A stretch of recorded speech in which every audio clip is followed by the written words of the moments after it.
Canadevi es de las cámaras más jóvenes que tenemos, 20 años aproximadamente de existencia, y sin duda alguna es una cámara sumamente influyente, porque finalmente tocan un tema muy sensible, tocan el tema de la vivienda, donde cada uno de nosotros vivimos y donde la calidad de cómo vivimos impacta e incide en nuestra productividad y en nuestro ánimo social.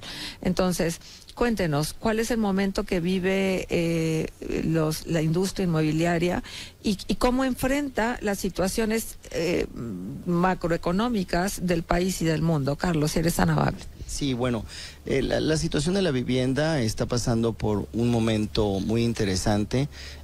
A nivel nacional, la Canadevi está invirtiendo en todas las regiones del país. Nosotros como Canadevi, desarrolladores de vivienda, somos inversionistas de 750,000 pesos hasta la vivienda de 5 millones, dependiendo de las regiones, dependiendo de los mercados. Y estamos también trabajando muy de la mano con la Asociación de Bancos de México. Estamos muy activos con todos sus productos hipotecarios. El país está pasando por uno de los mejores momentos, si no es el mejor, en tasas hipotecarias. En los últimos 50 años no habíamos tenido tasas tan bajas para una hipoteca. En muchos bancos se hacen trajes a la medida, mensualidades fijas, puedes hacer prepagos sin penalizaciones. En fin, hay una serie de flexibilidades que han incentivado también mucho a que todas las personas que están buscando comprar una vivienda así lo hagan. También trabajamos muy de la mano pues con nuestros organismos nacionales de vivienda, ¿verdad? Tenemos dos grandes organismos. Uno es el Infonavit, que concentra toda la derechohabiencia, toda la economía formal de este país. Tenemos a otro que es el Fobiste, que le da prestaciones hipotecarias a lo que es los empleados del gobierno federal, tanto la parte de la burocracia como de los maestros, el magisterio. Y tenemos también instituciones financieras que ayudan con créditos sindicados, créditos puente, garantías, que es la Sociedad Hipotecaria Federal, que en el sexenio pasado lo fusionaron con Banobras. Entonces, ese es un poco el ecosistema en el que estamos trabajando, y a partir de este gobierno federal que encabeza la presidenta Sheinbaum, el gobierno está lanzando un programa estratégico que le denominan Vivienda del Bienestar, que esto es construir 1 millón de viviendas adicionales a las que ya construimos como industria, que andamos alrededor de unas 250,000 viviendas por año. Estas se suman, este millón se suma a esas 250,000 por año, y que están divididas en 500,000 de viviendas por el Infonavit para los afiliados y 500,000 por Sedatu Conavi para los no afiliados. Y tiene dos particularidades: tienen que ser viviendas de 60 metros cuadrados habitables y con un valor que no rebase los 600,000 pesos, que es lo que le llamamos la vivienda social. Sí. Que esa vivienda, por múltiples razones, en los últimos 10 años, ha venido decreciendo en su producción. Entonces se nos hace que es un programa muy interesante que atiende una necesidad que no ha podido ser cubierta como debiera en los últimos años. Y bueno, Canadevi también ha mostrado interés en participar en ese programa. Claro, por supuesto. Y hacia allá iba dirigida mi siguiente pregunta. ¿Cómo es la relación que existe en este momento entre los industriales de la vivienda e Infonavit, dadas las circunstancias que se han puesto sobre la mesa y la posibilidad de que Infonavit tenga su propia constructora? Sí, bueno, este programa de Vivienda por el Bienestar pasó por un proceso legislativo en donde la novedad es esta creación de la empresa filial constructora. Esta empresa filial constructora lo que está haciendo es contratando a los constructores. Y nosotros somos parte de ese ambiente, de ese universo de contratación, por lo que socios de Canadevi hemos estado a nivel nacional haciendo propuestas para construir viviendas del bienestar en reservas propias, que esto es muy interesante, porque el programa inició con los convenios que el instituto hizo con estados y municipios, en donde los estados y municipios le donaban tierra, pero en las últimas semanas, diría yo 1 mes y medio, se nos invitó también a participar con nuestras reservas. Y esto le ha dado un gran impulso al programa porque, claro, pues nosotros como desarrolladores de vivienda tenemos el suelo apto para hacer vivienda. Una persona que se dedica al tema de la vivienda, cuando compra una reserva territorial, sabe que es apta, que está en los contornos urbanos, que tiene acceso a infraestructura, a energía eléctrica, a agua, etcétera, etcétera, ¿no? Digamos que es una reserva que ya está prefiltrada, ¿no? Porque pues para eso la compramos, para desarrollar vivienda. Sí, ayer, Carlos, lo decías aquí mismo en el foro de esta propuesta de que puedan construir 3,000 viviendas del bienestar en Coahuila, pero también informabas que se han acercado con el gobierno federal a presentarle otros 18 proyectos. ¿En qué consisten esos otros proyectos que ya le presentaron a la federación? Bueno, a ver, en el tema específico de Coahuila, en el programa del bienestar, los desarrolladores de Coahuila han presentado 18 proyectos que suman 3,000 viviendas. A nivel nacional se han presentado 225 proyectos, más o menos 230 es el último corte que tengo porque esta cifra es muy dinámica, y suman alrededor de 350,000 viviendas. Esto aquí lo quiero aclarar, no quiere decir que hay 350,000 viviendas autorizadas. Esto es simplemente la oferta que hemos hecho llegar al Infonavit, y ya es un tema del Infonavit en sus comités técnicos y especializados en evaluar estas ofertas y decir cuáles se autorizan y cuáles no. ¿Y se han encontrado apertura en esas propuestas? Sí, por supuesto. De hecho, de estos primeros 220 proyectos, ya tenemos alrededor de 25 proyectos autorizados y estamos en la fase de contratación. Y vamos avanzando, vamos avanzando. Ahora, ¿cómo es la evolución del sector inmobiliario en este momento? ¿Hacia dónde va? Pues me imagino, el tema inmobiliario sigue su tendencia, sigue su desarrollo inercial, en donde estamos construyendo vivienda de todos los abanicos, ¿no? Desde 750,000 hasta los 5 millones. Esto depende de cada región en particular. Hay zonas del país con alta formalidad. Por ejemplo, la zona norte, ¿no? Por ejemplo, Monterrey, su zona metropolitana, que el 60% es formal, la economía. Entonces ahí hay un mercado hipotecario muy maduro, donde se pueden hacer hipotecas de alto valor, de 3,5 millones, 4,5 millones, 5 millones, etcétera, etcétera, hasta 15, 20 millones. Y hay otros mercados más limitados, en donde el porcentaje de formalidad no es tan alto, en donde los salarios, por no ser una zona industrial, no son tan altos. Hablo, por ejemplo, sur-sureste, y ahí se hacen hipotecas de menor valor, ¿no?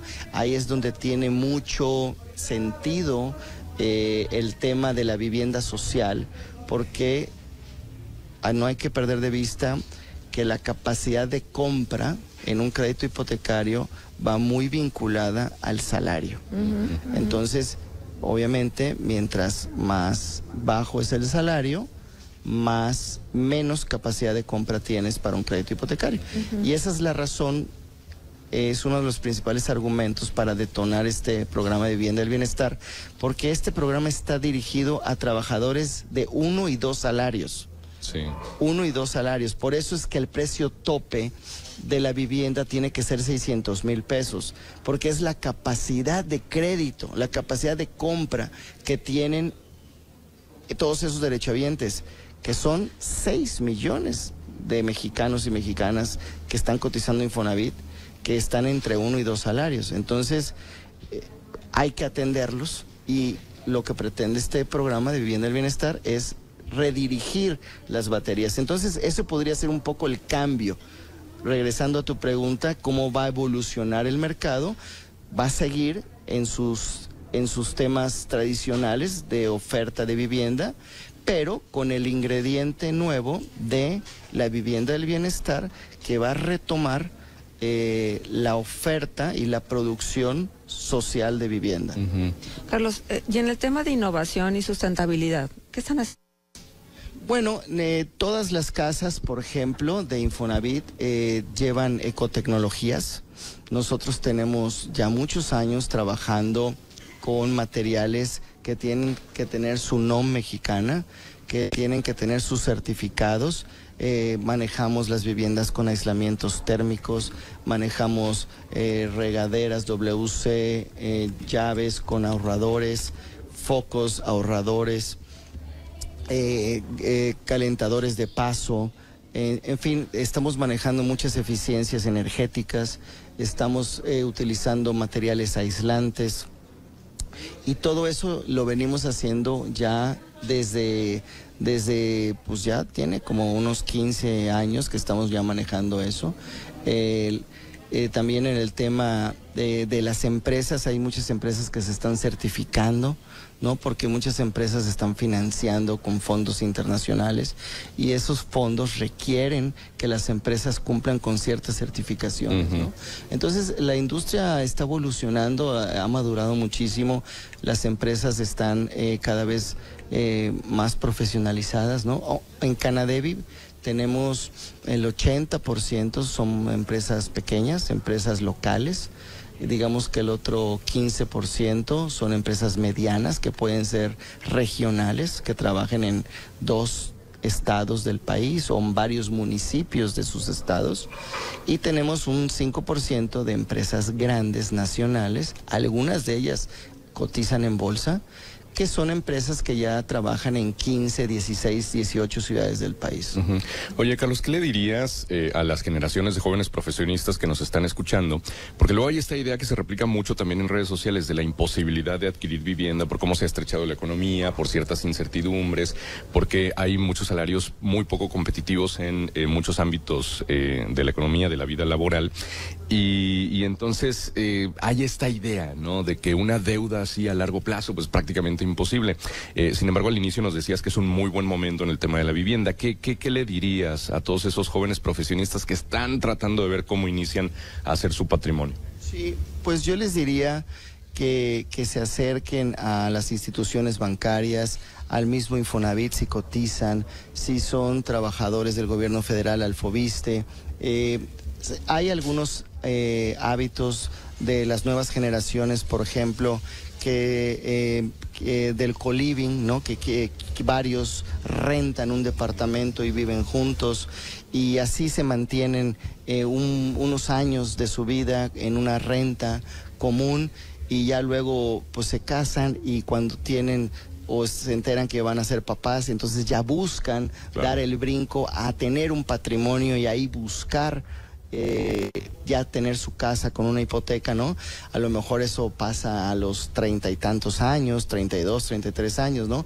Antes prefieren la renta, o sea, han cambiado algunos hábitos, ¿no? De consumo en materia de créditos hipotecarios o de materia inmobiliaria, pero a final de cuentas hoy tenemos un gran abanico para que las personas y los jóvenes busquen, ahora sí que hagan su traje a la medida, ¿no? Y bueno, pues yo la recomendación que les haría es que se acerquen a las instituciones financieras, que se informen. El mismo Infonavit, este programa del bienestar, le puede también acomodar a muchísimos jóvenes mexicanos.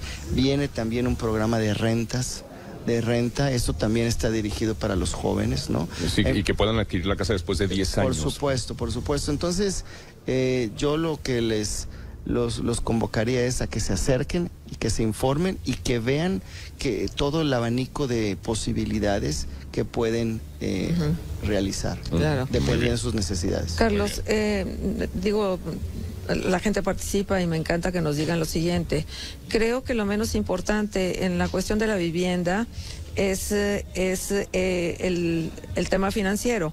Hoy enfrentamos una profunda crisis hídrica. De acuerdo con datos de la Comisión Nacional del Agua, el 76% del territorio nacional presenta algún grado de sequía, afectando de forma crítica zonas como La Laguna. Y por otra parte, el abasto de energía eléctrica. ¿Te parece que estos dos temas que nos ponen en nuestras redes sociales sean verdaderamente importantes a tomar en cuenta? Crisis hídrica y desabasto de energía eléctrica. Yo diría que son los más importantes, sin duda. Ayer lo mencioné, este programa de vivienda no es solo construir la vivienda, tenemos que garantizar la habitabilidad de esas viviendas. Y cuando me refiero a la habitabilidad es que tengan agua, que tengan energía. También hay que hacerlo con cuidado al medio ambiente, ese es otro tema importante, ¿no? Entonces, por supuesto que ahí necesitamos, y ya lo estamos haciendo como Canadevi, trabajar muy de la mano de las dos dependencias estratégicas que manejan estos dos grandes temas, que es la Comisión Federal de Electricidad, para todos los KVAs que se van a requerir. Y cuando me refiero para el programa, es para todo el país, porque no nada más esto acaba en la vivienda. Tenemos parques industriales, en esta zona del norte hay muchísima inversión en parques industriales. Tenemos también los polos de desarrollo que están circunscritos en el Plan México, y todo eso va a requerir energía eléctrica y agua. Entonces, por supuesto que es fundamental, porque pues eso puede ser un freno a todos estos planes de inversión. O sea, necesitamos garantizar la infraestructura. Exactamente. Marcelo, ¿cómo estás? Muy bien, buen día. ¿Cómo te encuentras? Sí, ya casi vamos a ir a la pausa comercial, pero bueno, felicitarte por este esfuerzo. Gracias, gracias. Mira, ahorita que estás escuchando a Carlos comentar de la estructura que comentabas, los cambios que se ven en la vivienda, a mí me encanta el área comercial, y yo lo que le recomiendo, altamente le recomiendo a las personas que nos compran vivienda o nos compran una casa, es que al año tienes dos ingresos extraordinarios, que es el aguinaldo y es el reparto de utilidades. Que lo usen de forma inteligente, que le abonen al capital de sus casas, porque es el mejor dinero invertido, ¿no? Que no se lo gasten en cosas que no son necesarias, y así las hipotecas de 20, 30 años las reduces considerablemente. Entonces, yo esa cultura del ahorro, que no lo vean como un gasto hacia la casa, más bien es un ahorro a tu capital, donde vas a acabar más temprano. Y esa es una proyección de tu vida. Esos años que te ahorras, los vas viendo como tus hijos a lo mejor van entrando a la secundaria, y tus gastos como jefe de familia, etcétera, van subiendo. Si haces las cosas correctas, o si te forzaste a hacer esa inversión adicional, se va a pagar en ese momento. Cuando ves que tus chavos están gastando un chorro, tus gastos los tienes al tope, y casualmente ahí terminas unos 5 años anticipados de tu hipoteca. Entonces, para mí es lo más inteligente que puedes hacer.